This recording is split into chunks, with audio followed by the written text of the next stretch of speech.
The exhibition is titled Painted Lines for obvious reasons. This new work kind of, it came about, it's complicated, but several years ago I began painting shopping carts, images of shopping carts, where the grid is integral to the image. So that took me into making some assemblage with hockey puck rubber and chalk, where it was just it was predetermined by the medium that I had to work with the grid. And I did that for a year and a half, and I thought to myself, how can I bring this back to painting? Generally, that's how I work. I cross-pollinate between mediums.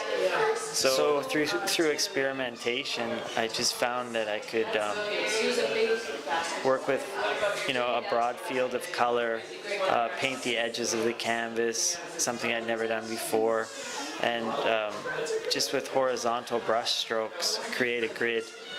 It's time-consuming, but it's pretty much evocative of what happens when you paint even a figurative image, because you're working with the grid to find your spacing and composition.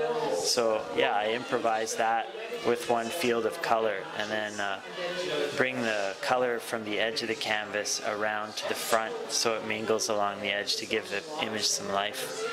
And a few of the canvases a few of the earlier canvases where I was experimenting, I didn't feel were as successful in some ways, so I cut the centers out and re-stretched them over a new canvas, and then addressed the central part of the canvas the same way I was doing the more successful pieces. So I ended up with work like this, where this is